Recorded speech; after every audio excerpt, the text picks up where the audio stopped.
sana ikaw ay di nag-iisa't karamay siya. Oh, oh.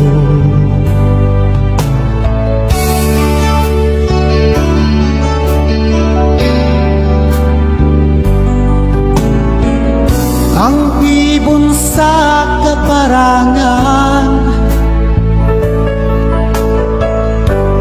minsan may di inaligdan, higit na niyang minamahal.